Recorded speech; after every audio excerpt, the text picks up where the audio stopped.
Hello, everyone. Fraz. We started out the week in the markets and followed the rally called No to Kings that was held on Saturday. Across the United States, an estimated 9 million people took to the streets during these protests, effectively making it one of the largest demonstrations in American history. And of course, people's anger toward Trump also started to surface with these protests. And the markets never like uncertainty, my friends. Uncertainty has increased even more during this period. American stock indexes and shares had already been on the decline recently. They lost about 10% over the past week and entered a correction zone. Especially tech stocks suffered heavy losses.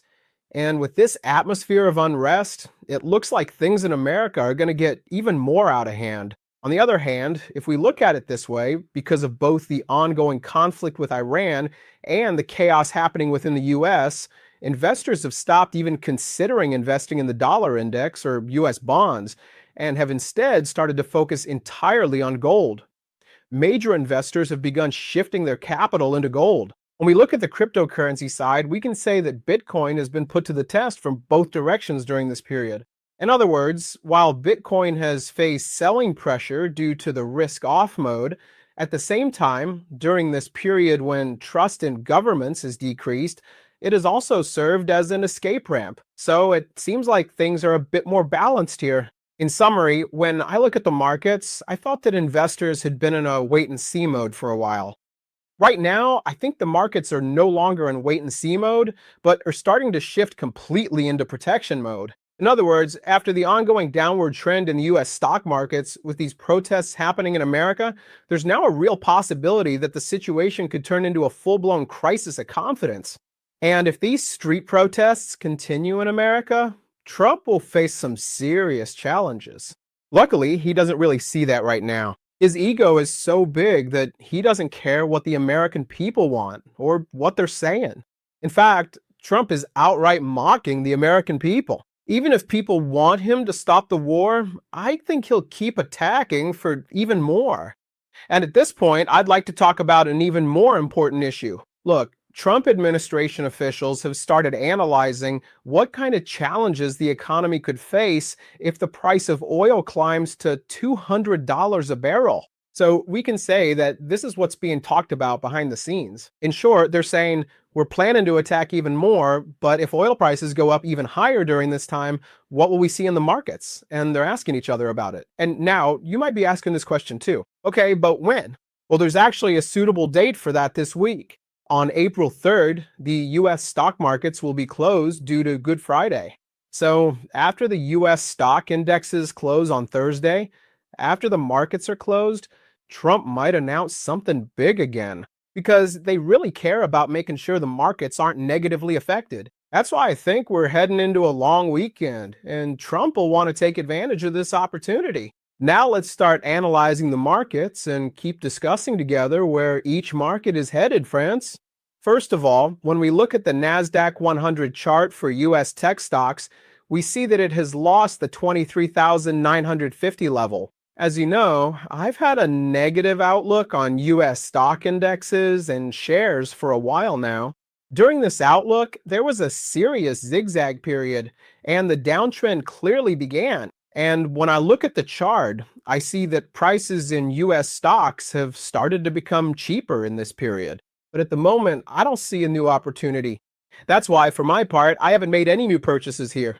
Meanwhile, we also see that the effort to rise in the volatility index continues. Look, if this index is hovering around 30 or above, it means the markets are pricing in a crisis environment. Right now, we are completely in this zone during the current period. There is a VIX index that is above the 30 level. And if Trump makes some more positive statements today or tomorrow, starting Wednesday or Thursday, we will see the negative trends continue in American stocks, European stocks, and basically global equities. In other words, we will be watching this trend continue.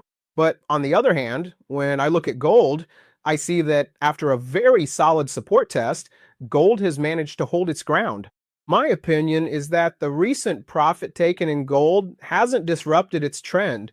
And as long as spot gold doesn't fall below the $2,250 level, I don't think we can talk about the formation of a negative trend. And I believe that if gold manages to break through the $2,250 region this week, it could show a trend that could quickly take it up to the $2,500 level.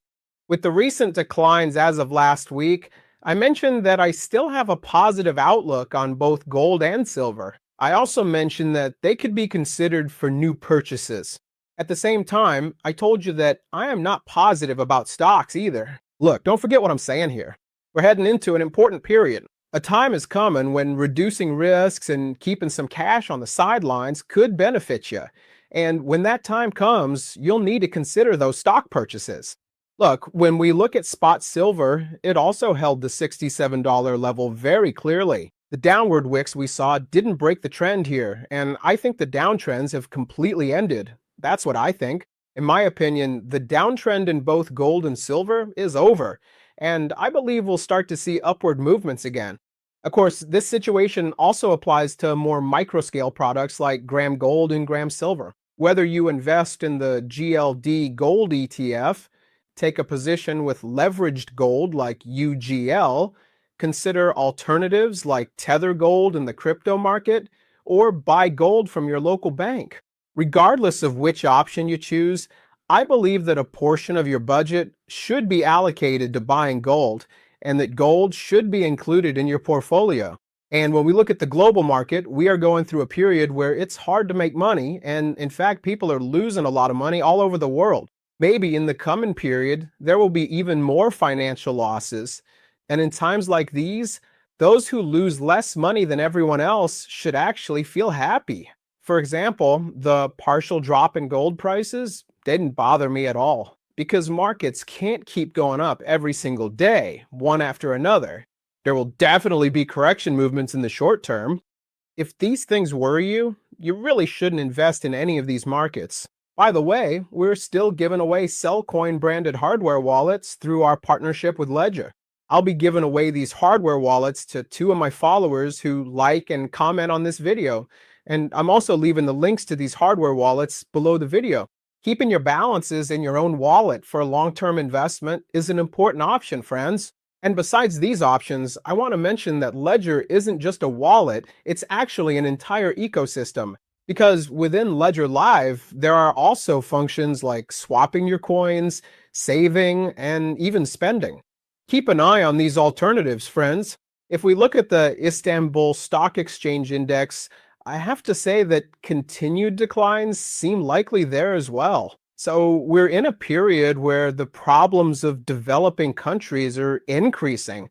Their need for cash is rising, and their costs are going up. And for example, next month, we might even see a period where instead of talking about rate cuts, we're talking about rate hikes. Don't forget that we're in a time when efforts are being made to keep the dollar stable. Every possible measure is being taken to prevent the dollar per teraliter exchange rate from rising.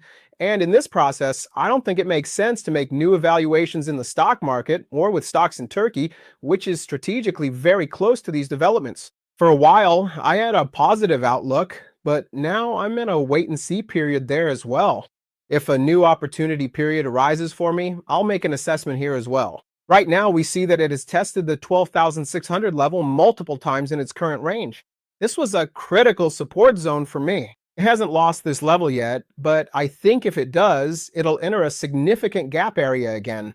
It's completely up to you to weigh your risks and make your own assessment, friends. When we come to the crypto side, I mentioned that Bitcoin is facing a test on both sides. We talked about this at the beginning of the video, and if during this period, products like gold and silver make a comeback, it's very likely that we'll see similar moves in Bitcoin and the major altcoins as digital asset alternatives. But when we look at the charts here, there isn't a positive trend forming yet. Of course, the crypto market is also risky during times when investors are scared or anxious, but still, keeping some in your portfolio while managing risks is a more reasonable option. Bitcoin has held the $61,000 level under all circumstances. It performed better compared to other markets. In the past month, Bitcoin hasn't retested the $61,000 level, and I think it will continue to hold this level. And I also think that the resistance zone above is quite a bit higher up. So I don't believe there's a strong resistance at the $72,000 or $73,000 levels. We can say that $86,700 acts as resistance for Bitcoin. Let me briefly show the support and resistance levels. For Ethereum, we can say that $2,179 is currently the resistance level. For XRP, the $1.47 level is acting as resistance.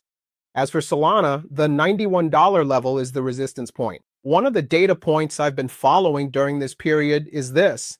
On the others top 10 dominance chart, we see a graph above the 7.30% level. If prices stay above this level, it's very likely we'll see a positive move. But overall, when we look at the charts, we obviously can't see this happening yet.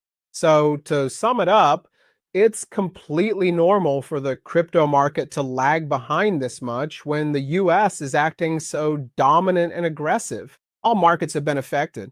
All markets have faced serious selling pressure. We've seen this even in the products that yielded the highest returns. There have been significant pullbacks in gold and silver as well. But I also know that investors, especially crypto investors, are mostly complaining, saying things like, we never even saw a rally, so why are we seeing these drops? And of course, we can say that's a justified complaint. In general, investors are doing their best during this period to limit their losses, and they should keep doing so. At least from my perspective, during this period, it's best to keep watching the market calmly with reduced risks.